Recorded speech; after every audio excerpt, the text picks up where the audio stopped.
Okay, in five, four, three, two, one. This week on Simulcast 235, we're talking about the Amazon Fire Phone, Towelroot, a lower cost Imac, and the Uncarrier 5 event is happening really soon, so we're going to hurry up and get off here. We'll talk about it all right here on the Simulcast. It is Wednesday, June 18th. I'm Bill Stebbins, and you are listening to Simulcast 235. Patrick and I are both here this week, and Patrick, thumbs up, thumbs down, Amazon Fire Phone. Just for the fact that it's only on AT&T, 2 thumbs down. Yeah, what a non-event that was. I mean, this is like the iPhone all over again. Oh, let's just put it just on AT&T. I mean, Jesus, guys.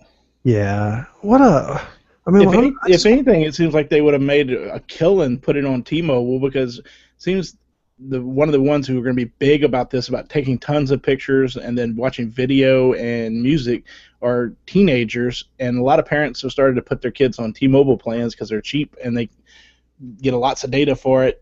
I mean, it seems to me that would have been the perfect one to make sure you're on. Yeah, I mean, and we're just kind of jumping right into this, but this was a very disappointing phone launch. I mean, you expect Amazon to come out of the gate with hardware, and they were kind of disruptive with the Kindle Fire, and they've kind of been disruptive with all the Kindle was very disruptive. This phone is like terrible, or not terrible specs. They're good specs from a couple of years ago. Yeah. The 3D stuff is very gimmicky. It's $200 for the phone on contract with only AT&T, and they give you the subsidy is with AT&T. They should have subsidized either your Prime or they should have done something to make the phone more appealing. I mean, is this not the HTC First all over again? I mean, the other one that I think of is with Samsung when they had the Active. They only put it on AT&T. That was the one. That was the version of the S4 that everyone wanted, and so they learned from the mistake and kind of made the S5 ruggedized for everyone. But I mean, I in this day and age, there is no reason to make something a carrier exclusive whatsoever, unless you just can't get anyone else to pick it up. But it sounded like T-Mobile was a little bit bitter that they didn't get it. Or that they weren't involved in it. Well, let's put it this way. Sprint's a whore. They would take anything and everything that you throw at them that they think might sell. I mean, considering, look, they got the Kia Sarah, the one that a couple years ago, which had the 2 screens that was maybe like 2-month wonder. I mean, they're willing to try anything. I mean, they were the ones that Palm went to because no one wanted to do the pre, and so Sprint was willing to kind of go there for them. And so to me, doing this kind of stuff with carrier exclusives just exacerbates the situation we have in the U.S. where the carriers have too much ability to lock you in and keep you from moving and have portability and costs. Because they know they don't have to fight for you to go to them if they know you're going to have to buy all new phones and everything else. I'd love to see us go more to a European model. I'd rather pay more for a phone, which me and you, we get phones when we decide we want one, so half the time we're buying off contract anyway. I want ability to pick whoever gives me the best rate, compete to give me data and voice services. I'll bring my own phone to the game. And I mean, where is the incentive? I mean, if you wanted this phone to be on Amazon, services, where's really the incentive? There is, I mean, you're basically paying, I won't say a premium, but you're paying a good amount of money to buy this phone, and it just isn't a very compelling phone. And you also run the risk of Amazon deciding it's a failure and not supporting it. Yep. I mean, I'm curious to see, and I haven't seen anything that talks about it. It does say you could buy it directly from them off contract. I'm curious if the off contract one would be unlocked, SIM unlocked, so that you could use it on T-Mobile. Because it's supposed to be supported. M8. I mean, come on, really? The only thing it has that you can't have unless you have an iPhone right now is Amazon Instant Video, because they refuse to put that on anything other than their Kindle line even though they use Android. Now that they've got it on a phone, I can't believe somebody's not going to be able to get that working on regular Android devices. I'm hoping. That is the one app I'd love to see on Android, and then get Chromecast support, I because mean, there's so many good stuff on it. I would have been okay with the $20 price increase on Prime had they put it on regular Android phones as well. Yeah. But you can keep your Amazon Music thing. You can keep your Amazon phone. Give me my $20 back. And Amazon Instant Video. I want that too. Yeah. And I don't even use Amazon Instant Video just because it's too big of a pain in the ass to get it on a screen. I mean, there's a 360 app. There's no Xbox One app yet, right? No, there's one for Xbox. For Xbox One? Yeah, I watch it all the time. Okay. That's what I watch Stargate on, all the old Atlantis and everything. Okay. Well, fair enough then. I stand corrected. And you can use the voice controls, which makes it nice. All right, so the Amazon Fire Phone, I'm just going to go ahead and call it now. It'll be like 99 cents on contract in about a month. Well, once it releases, a month from the July 25th release date. I mean, I'm predicting it to go the way of the Facebook phone. Yeah. Yeah, I mean, the HTC First looked like a kind of a cool phone, but not like, oh my gosh, I got to have it, and they just killed it with a contract. I mean, to me, Amazon, it made no sense, because they create the Kindle. It makes sense because it creates a mechanism to deliver the content they want you to buy from them. Nobody needs a phone. Everyone already has a phone. Just come up with the app so that they can consume your content on their phone. Don't create a phone just because it makes no sense for them to create one just to create one. It was the same thing with Facebook. Why create a Facebook phone when you can just make a better app and have it across all phones? And Patrick, as big a nerd as I am, I don't use a lot of the bells and whistles like that were on my Note 3. I found it too cumbersome to try and remember all the things that it did to use them. So like all the crap they've got on with the Amazon thing, I never would use Mayday. I mean, that just doesn't seem like a feature I would ever use. I think that's geared more towards the elderly. Yeah, and then Firefly, I don't think I'd ever use that. I mean, it just seems like they've put a bunch of gimmicks into the phone, and what they really needed to do is make the experience available on a wide variety of devices rather than sticking it all on this one phone on one carrier in the US and pricing it at a pretty extraordinary amount of money for what it is. Well, I mean, exactly, because the devices aren't how Amazon makes their money. The devices are just a means to get the content out there, which is cheaper because there's less overhead, and they make a ton of money on it because they can mark it up and make a bigger profit on those than they can trying to mark up the overhead cost of hardware. It made no sense. I can understand the Kindle to some degree because it's something they had and it's a legacy model, and a lot of, especially the e-ink ones, a lot of people want something that just does for reading. And then I can also see the Fires just because they help a whole different market where you just want to read, you want to primarily read, but you'd like a little more, and it's a little easier to justify the cost of it for like a small child with a bigger screen than it is to buy them an iPad. And where's the Fire Phone with special offers? I'm not being a smartass. It may be coming soon. Or that, although there may be issues with the FCC. There could be FCC issues with that. I mean, make it $99 with special offers, and I mean, the whole pricing of this thing it's just all wrong. And from what the hands-on are coming back, it's like it's a beta device, and it's really not ready. I mean, this is priced the same as an iPhone, most of the Samsung devices, and it's just not on par. I mean, if you're going to spend $299 on contract, wouldn't you rather either get an iPhone, a Note 3, an M8, or something along those lines where it's a beast of a phone and can do most of the stuff, if not better, than what this phone does? Yeah, if you put that much bank into it. Thing is going to be alongside the G3 with a QHD screen and a 13 megapixel camera, and gimmicks just don't sell phones. I mean, look at the Evo 3D. Look at the Facebook phone. That just never really took off. People don't want gimmicks. They want something that they're going to be able to use consistently and that's going to be supported. And this thing ain't it. I mean, I think the thing is you have to give them something they don't already have, and this phone does not do that in any shape or form or fashion. Yep. There is no use case to say, "Oh, I need to have this." Not me. I mean, I don't Especially, know. at that price range, again, nothing in it says I need to have this. Yep. All right, so let's move on from that. That made me mad.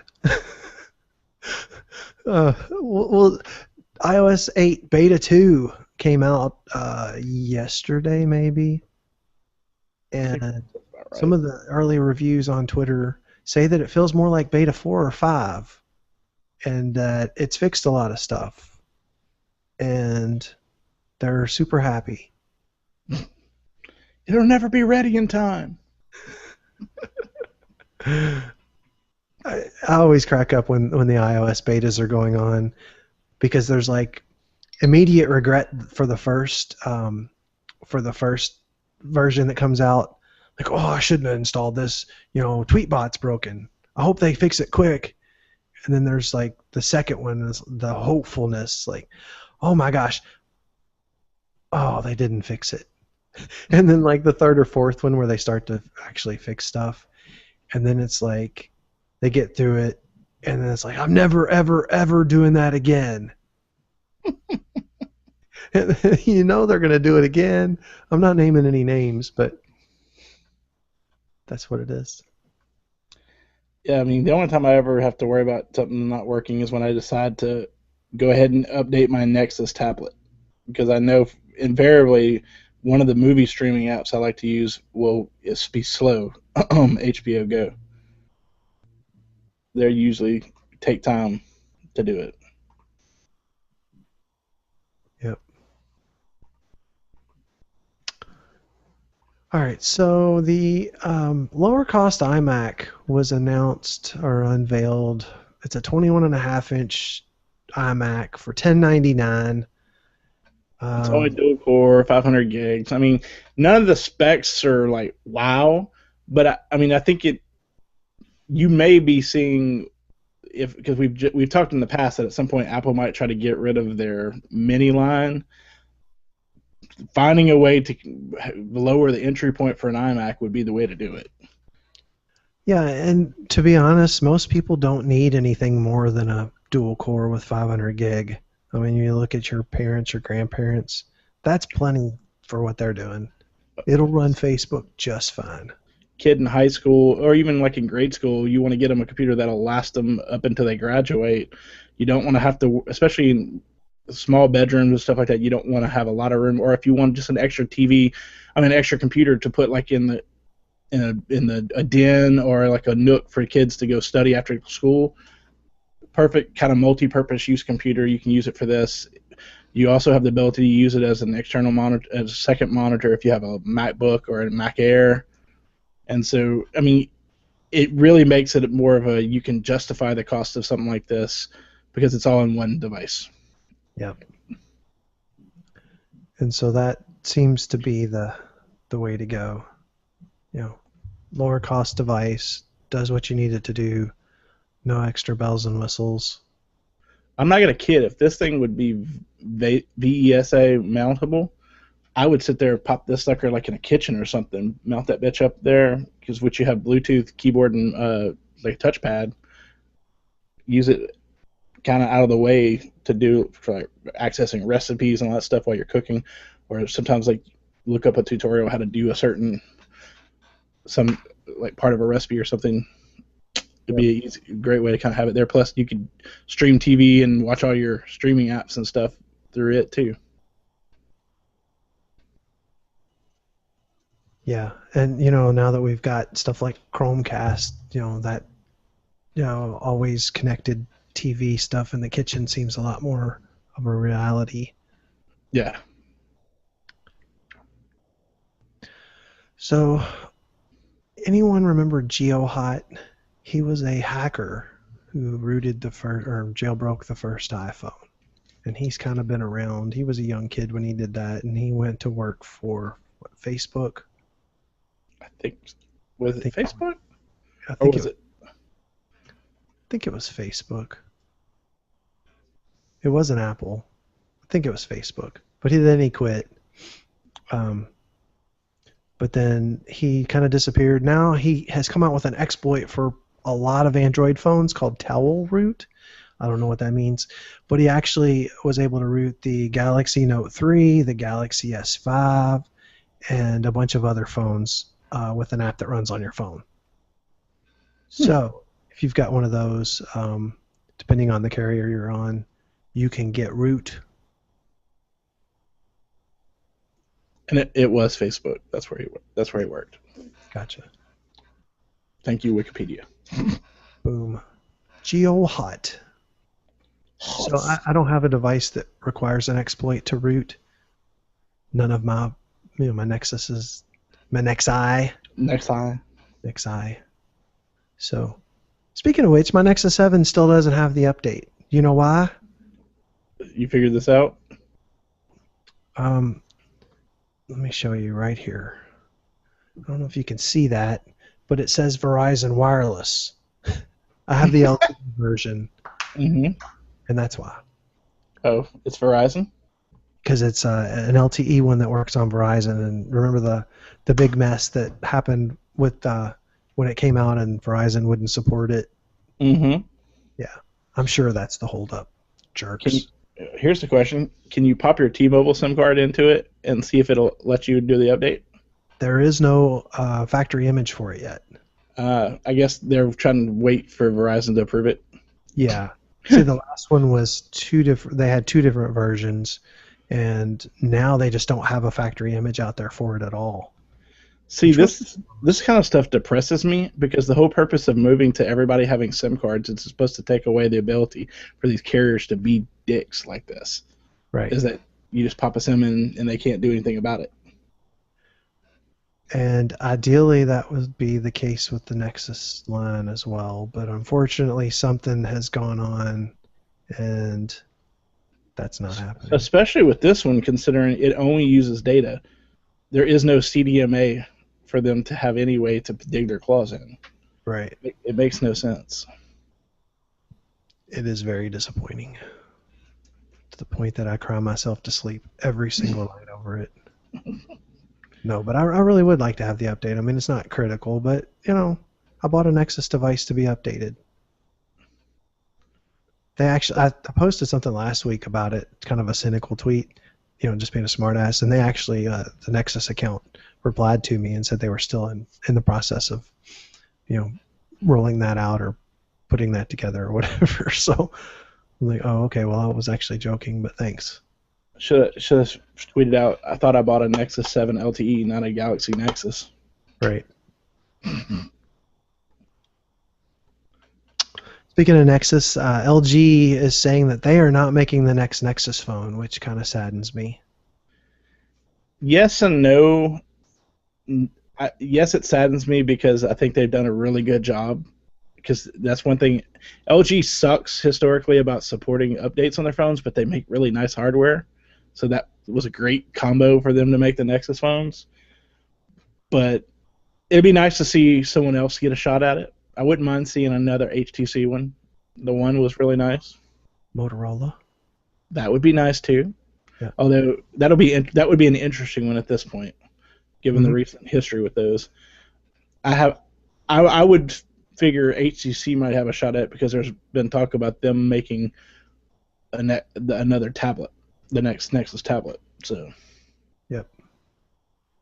So we'll see. I mean, I was kind of sort of hoping that LG would make the next Nexus because G3, but there's no reason somebody else couldn't do it. Hey, maybe Asus is going to come in. I mean, they do make the Pataphone and all that stuff, so yep. They've done a pretty good job with the tablet. That's true. So we'll see. And then along the lines of the Amazon stuff, they are expanding the App Store their App Store ecosystem to BlackBerry, and I don't think anybody cares. Do you care? Not so much. This would be like, I don't know what app. This would be like Twitter coming out with an app that would work on DOS. It's like, why? I mean, I almost feel bad for BlackBerry because their phones are pretty nice. They look nice. I saw a BlackBerry 10 device at the conference I was at last week, and it actually looks really nice. But the lady was asking me how to silence her ringer or something, and I'm like, I don't know. Almost everybody I know that were big BlackBerry fans have moved on to either iOS or to Android. I don't know a single person that actually misses their BlackBerry. I definitely don't. And one of the guys I work with was like the biggest BlackBerry person, because when he was going to try to move to Android, he's like, I've got to find one with a keyboard. I love my BlackBerry, blah, blah, blah, blah, blah. Now he's got an M8. He goes, I love it better. He goes, I got a huge screen, which lets me have a huge keyboard. He goes, I'd rather have this any day of the week. Yep, that's true. Then we've got Chromecast, which they had soft launch support for streaming live YouTube events such as ours, I believe, for mobile devices. That was soft launched a few weeks ago, and they've officially announced it now. I guess they felt ready for it or something. I'm sure it'll still have hiccups. Yeah. So anytime you involve the word live, there's going to be problems. That's true. But I do love my Chromecast. Put one on my home theater screen last night. Not on it, but hooked it up to my receiver, and was using Showbox. I was like the hero. They wanted to watch a movie, and I'm like, oh, I have that right here. I can't get. You want to watch that? Click. Yeah, I can't get Allcast to work. I paid for the premium thing like 3 months ago. Were you trying to stream it from stream it from when you downloaded to your device? No, I was just going to stream it, and it works, but Allcast doesn't recognize that I have the premium version, even though I've uninstalled, reinstalled, all that. So the token. Yeah, so I emailed the developer, and he hasn't replied yet. So that pisses me off. That sucks. Yeah, it's $5, man. Yeah, considering like Avia, it's only $2.99 to add Chromecast support. Well, and I have that, and I have Localcast. I ended up using Localcast, which is a free one. Yeah, I've got it too. I figure I want options. Yeah. I mean, you've always got to have options with this stuff, and I wish Dice Player had Chromecast support. That would be sweet, because then I could start playing a movie and just boom, send it. Yeah. From my local network, but I'll get it figured out. But I was the hero. Showbox is awesome. If you don't know Showbox, then you don't know. Yeah, I got 99 problems, but Showbox ain't one. Let's see. Gaming news. The July Xbox One update's coming and bringing achievement snap mode and ability to like game DVR clips. So basically, the achievement thing is cool. They've kind of demoed at E3, and the fact that you can pull it out and exit the game to go to achievements, you'll be able to snap it to the side and see what achievements you have to do and what you need to do to get them, so that while you're in the game you can do that. And because especially if you get people like Jeff, who's a achievement whore, they don't have to leave the game to figure out what those achievements are. So I mean, I can see that being cool, and it's the logical evolution of the game clips is to add a social media aspect. I'm sure at some point you're going to have the ability to have more functionality with Twitter and Facebook and things like that. Yep, very true. At least I like where Xbox is going with the One. I do too. I mean, make it more media centric rather than just gaming stuff. That will be awesome. It gives you a better use case to spend $500 if you're a parent. Right. Or 400 if you don't need the Kinect. One of the other updates that is actually specifically for that, because to snap things and things like that, you can't obviously say Xbox Snap. So they're going to have it where you can double click the Xbox home button and be able to snap apps, and so use that feature. And that'll be nice, because, man, half the time the snap thing doesn't hear me because the connect is about 6 inches from my center channel. Mm-hmm. So it just gets overwhelmed anyway. And that's if we're given an excuse. Half the time it just doesn't understand you. Right. And then we've got some miscellaneous stuff. Obviously, the T-Mobile Uncarrier webcast is getting ready to go on in about 5 minutes. I've got that up, and we'll watch that as we're talking here. Supposedly, some billing changes are coming, some simplified billing, which are much needed on T-Mobile and other carriers.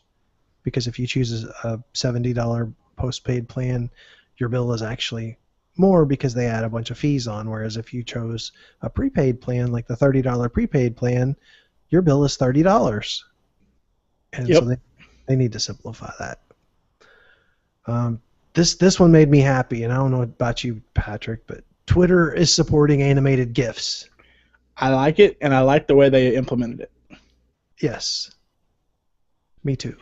This way, you have the ability to decide if you want to watch it by having the little play button. Now, the downside for right now, anyway, is no third-party API support for it. I don't know if that'll change, but Todd just posted one, and in Tweetbot for Mac, when I click on the link, it's like Inception. I just keep going further down a rabbit hole, and it never shows the picture. So I'm like, that's not funny, dude. It's a picture of a picture. So you have to watch it either in the Twitter client for Android, iOS, or on the web. I'm sure at some point that'll get added, probably with the next thing they send out for the third-party developers for the APKs. Yep. So for now, Google Plus was always the go-to for any animated GIFs, and or Hangouts. But there's people that post those all the time, and I don't know how they have time to find exactly the right one. It always drove me insane. Google Images. You actually have the ability to filter by animated. Really? Yes. I use it a lot for PowerPoints. Because if you put an animated GIF in a PowerPoint, it's animated. Yeah. Gotcha. And then finally, Microsoft has slashed Surface Pro 2 prices.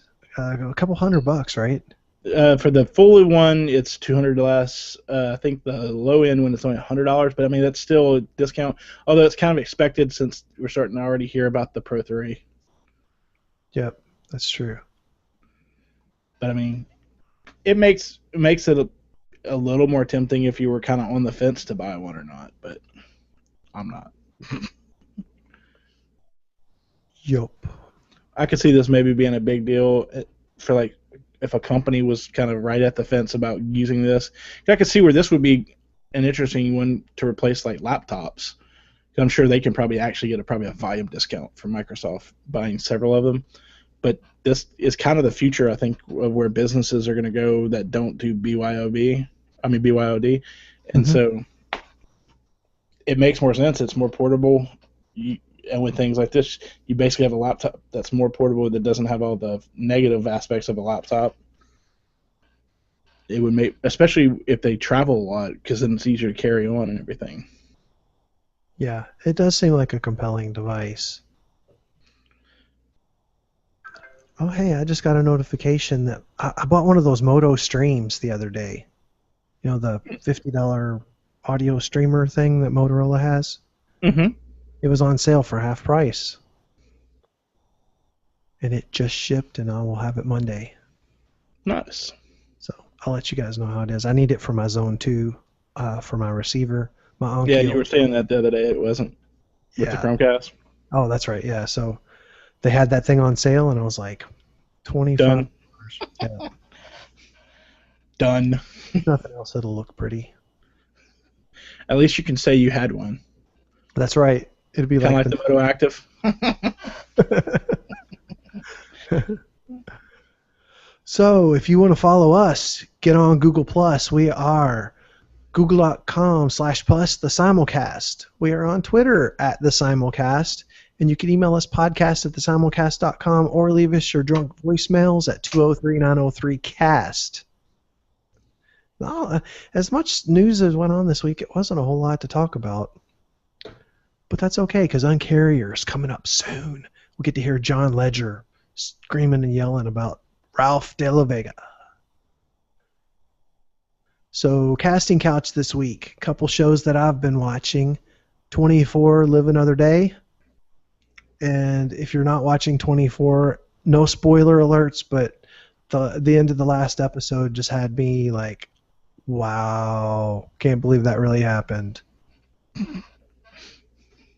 And then Top Gear America. Woohoo! Yes, that's one of my favorite shows, and I know people hate the Top Gear America. I happen to love it, and it's actually something my wife and kids watch with me. That's always good when you can watch something as a family. Yeah. Take that, sucker.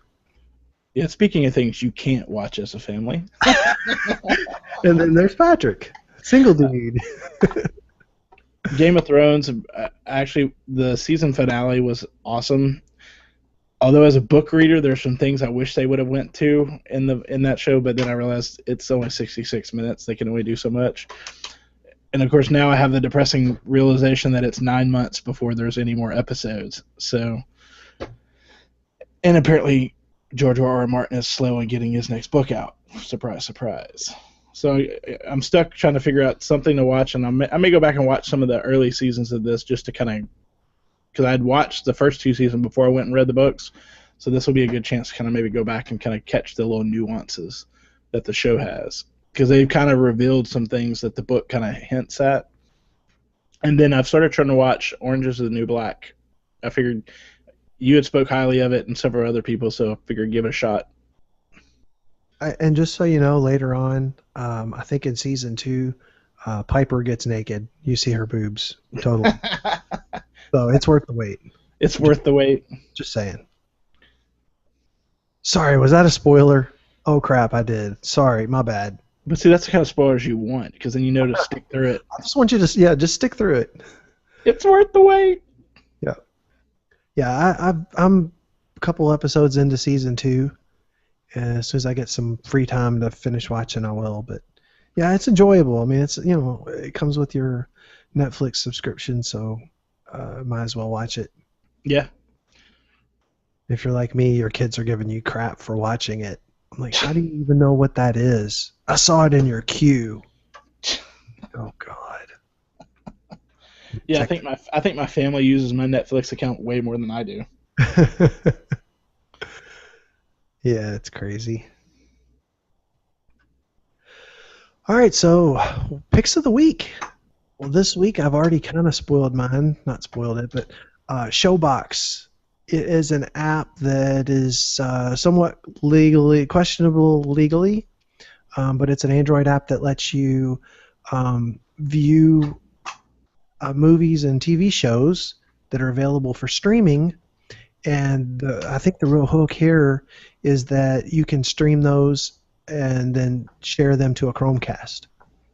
So you can either watch them, download them, or you can just send them right to your Chromecast. So last night the kids got to watch I had to laugh, Patrick. My kids were like, "Why is it in Chinese?" Those are subtitles. And they're like, "What?" And I'm like, "This is still in the theaters, and you're watching a good copy of it. Shut up."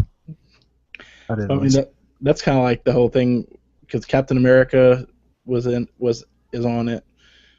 It had, of course, for any parent who needs to stand by if they can't find their DVD, it's got Frozen and a couple other good kid movies. Yep. Plus all the good stuff that adults want to watch. Yeah, so you may have to, if you're an Android user, and Showbox is pretty awesome. Like I said, it's questionable if it's as to the legality. I think because it streams, you'd be okay, but I can't guarantee it. I Uh, just let that be their problem, the app's that's problem. right. All I'm saying is that, if you're curious, you could probably check it out. I'm just saying. Just gonna say it may. I'm not gonna say I use it. Not gonna say I don't. But Yep. it's awesome. What about you this week, Patrick? I'm gonna go with an unpick, and Oh, that's gonna be the angry Patrick. the Amazon Fire Phone. Like I said earlier, I just don't see the use case. I mean, I just don't understand Amazon's idea of this. If their whole model is about getting stuff to sell their content to you, just make your content available on all devices. It's about time you add Android support for Amazon Instant Video. Just put out the stuff. We'll all be Prime subscribers. We'll all buy your stuff. We'll rent your shows. Don't pigeon us into a single device and then lock it to a single carrier and make that device as expensive as a brand new top of the line phone and give it 2-year-old specs. So for that reason, I have to tell you, Amazon, you are my non-pick of the week. Boom. And I think it's pretty unanimous in the tech community that the Fire Phone is just not what it should be. That, and I think it's time Amazon to come up with another name. Yes. So much fire, you sound like pyromaniacs. I even made the joke. I can't wait for the Amazon Fire Phone fire sale. Because it will happen, and we're going to be like, oh, look, the Fire Phone is 99 cents. Great. All right. Well, Patrick, tell everybody where they can find you when we're not podcasting. You can find me on Twitter, now with animated GIFs, at handle LSU Law 2009.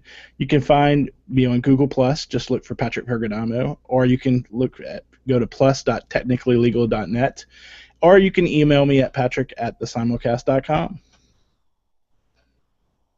All right. And I am Bill Stebbins, at Bill Stebbins on Twitter, google.com/plus Bill Stebbins for everything else. So that's going to do it for Simulcast 235. We're going to go watch Uncarrier 5.0. We'll be talking about that in a couple weeks. I'm going to be out of town next week, or vacationing with my lovely wife. So look for us or listen for us in 2 weeks. Yes, we'll be taking notes on this and on Google I/O. Definitely. Cannot wait for I/O. Chashwi. All right, so that'll do it, guys. We'll talk to you in a couple weeks. Later. Later, dudes.